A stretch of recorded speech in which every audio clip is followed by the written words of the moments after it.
আজ পটল দিয়ে অনেক মজার একটা রেসিপি শেয়ার করব। পটলকে অনেকভাবেই খাওয়া যায়, তবে আমার মনে হয় এইভাবে আগে কখনো রেসিপি করে খাননি।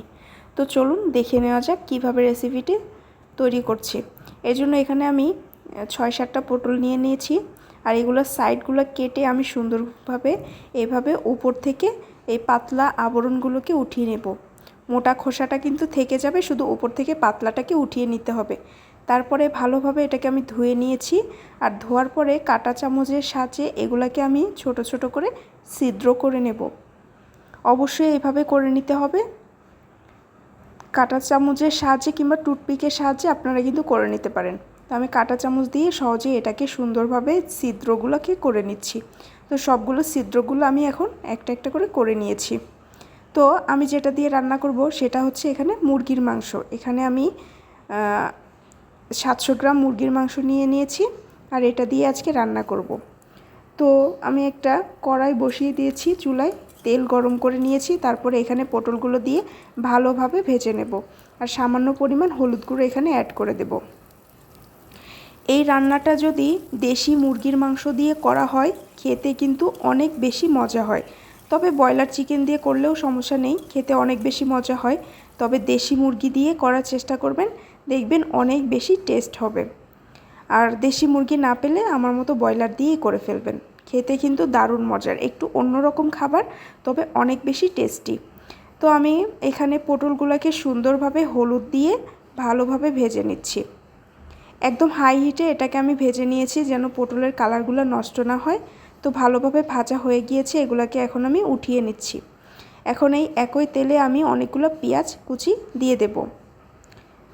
পেঁয়াজ কুচি দেওয়ার পরে এখানে আরও কিছুটা তেল আমি অ্যাড করে দেব, কারণ তেলের পরিমাণ এখানে কম হয়ে গিয়েছে। তো একটু বেশি পরিমাণে তেল অ্যাড করব। তারপরে পেঁয়াজগুলোকে ভালোভাবে এখানে আমি তেলের সঙ্গে ভেজে নিচ্ছি। অবশ্যই বাসায় এই ইউনিক রেসিপিটা ট্রাই করবেন, এটা খেতে অনেক মজার হয়। আর কারা কারা এইভাবে পটলটাকে এইভাবে রেসিপি করে খেয়েছেন অবশ্যই কমেন্টস করে জানাতে পারেন। আর একটা কথা আপনাদেরকে মনে করে দিতে চাই, সেটা হচ্ছে প্লিজ ভিডিওতে একটা করে লাইক দিয়ে দিবেন, আর আমার চ্যানেলটাকে সাবস্ক্রাইব করে আমার পাশে থাকবেন। যারা অলরেডি আমার চ্যানেলটাকে সাবস্ক্রাইব করেছেন তাদেরকে অসংখ্য ধন্যবাদ। আর যারা এখনও করেননি প্লিজ আমার চ্যানেলটাকে সাবস্ক্রাইব করে পাশে থাকবেন, আর ফুল ভিডিওটা দেখার চেষ্টা করবেন, তাহলে কিন্তু পুরো রেসিপিটা শিখতে পারবেন। তো পেঁয়াজ ভাজার সঙ্গে সঙ্গে এখানে আমি গোটা জিরে, তেজপাতা, দারুচিনি, সাদা এলাচ দিয়ে দিয়েছিলাম, সেটাকেও ভালোভাবে ভেজে নিয়েছি। আর তারপরে দিয়ে দিয়েছি এখানে 2 চামচের মতো আদা রসুন পেস্ট। ওইটাকে একটু তেলের সঙ্গে ভেজে নেওয়ার পরে এখানে শুকনো মরিচের গুঁড়া, লবণ, হলুদ গুঁড়ো, আর দিয়ে দিব ধনিয়া গুঁড়া। আজকে আমি জিরা গুঁড়ো অ্যাড করব না। এই মশলাগুলোকে ভালোভাবে এখন আমি ভুনা করে নেব। আগে তেলের সঙ্গে একটু ভালোভাবে ভেজে নিচ্ছি, তারপরে এখানে পানি অ্যাড করে দেব। এখন এখানে আমি পানি অ্যাড করে দিয়ে এটাকে ভালোভাবে নেড়েচেড়ে ঢাকনা দিয়ে ঢেকে ভুনা করে নেব। যারা পটল খেতে পছন্দ করেন না তাদেরকেও যদি এই রেসিপিটা মুরগির মাংসের সঙ্গে করে দেন, তারাও কিন্তু পটলটাকে খেয়ে ফেলবে। এতটাই মজা হয় আর এত বেশি জুসি হয় ভেতরটা। আমি যদি আপনাদেরকে খেয়ে তখন রান্নার পরে যদি দেখাইতে পারতাম তো অনেক বেশি ভালো হতো। পটলের ভেতরটা এত বেশি জুসি হয়, যখন ভাত দিয়ে খাবেন পটলটাকে ভেঙে দেখবেন যে অনেক বেশি জুস ভেতর থেকে বের হয়ে আসছে, খুবই মজা হয় খেতে। তারপরে এখানে মশলাটা কষানো হয়ে গেলে মাংসগুলো দিয়ে দিয়েছি। মাংসগুলো দিয়ে ভালোভাবে একটু আগে কষিয়ে নেব। ঢাকনা দিয়ে ঢেকে একটু ভালো করে মাংসগুলোকে কষিয়ে নিচ্ছি। আবারও ঢাকনা দিয়ে ঢেকে আমি মাংসগুলোকে একটু রান্না করে নিচ্ছি। মাংসটা যখন দেখব প্রায় কিছুটা ভাজা ভাজা হয়ে এসেছে, তারপর নেড়েচেড়ে এখানে আমি পটলগুলোকে অ্যাড করে দেব, কারণ পটলগুলোও সেদ্ধ হইতে হবে, আর পটলগুলোও ভালোভাবে এই মশলার সঙ্গে ভুনা করে নিতে হবে। তো এখন পটলগুলো দিয়ে ভালোভাবে আমি মশলাটাকে আবারও মিশিয়ে নিচ্ছি, মাংসগুলো একসঙ্গে মিশিয়ে নিচ্ছি। এখন আমি আবারও ঢাকনা দিয়ে ঢেকে রান্না করছি। এদিকে ঢাকনাটা উঠিয়ে আমি আবারও নাড়াচাড়া করে দেব, নাহলে নিচে পোড়া লেগে যাবে।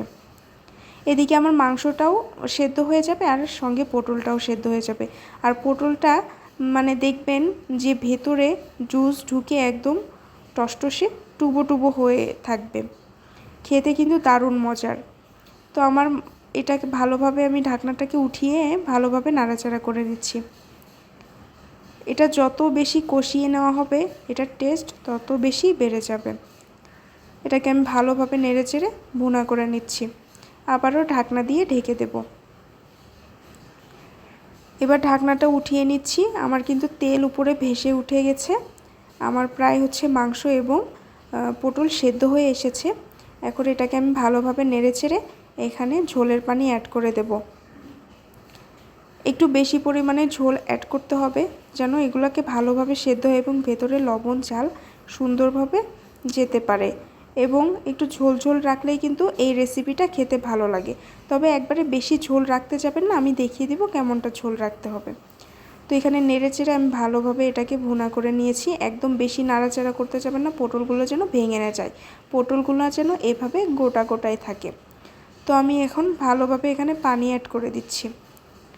পানি অ্যাড করে দিয়ে এখন আমি এটাকে ভালোভাবে নেড়েচেড়ে একটু মিশিয়ে নিয়েছি। এখন ঢাকনা দিয়ে ঢেকে রান্না করে নিচ্ছি। এখন ঢাকনাটা উঠিয়ে আমি এটার উপর দিয়ে গরম মশলার গুঁড়ো ছড়িয়ে দেব। গরম মশলা দেওয়ার পরে এটাকে আমি ভালোভাবে নেড়েচেড়ে আবারও ঢাকনা দিয়ে ঢেকে কিছুক্ষণ রান্না করে নেব। তারপরে কিন্তু আমার রান্নাটা হয়ে যাবে। এখন একদম চুলার আঁচটাকে লো রেখে আমি এটাকে আরও কিছুক্ষণ রান্না করে নেব। এখন ঢাকনা দিয়ে চেপে দিচ্ছি। এখন আমার রান্না প্রায় শেষের দিকে। এখন আমি ঢাকনাটা উঠিয়ে আপনাদেরকে দেখিয়ে দিচ্ছি রান্নাটা কত সুন্দর হয়েছে। এই দেখুন কত সুন্দর লাগছে, অনেক বেশি মজা হয়েছিল। অবশ্যই বাসায় এটা ট্রাই করে দেখবেন। সবাই ভালো থাকবেন।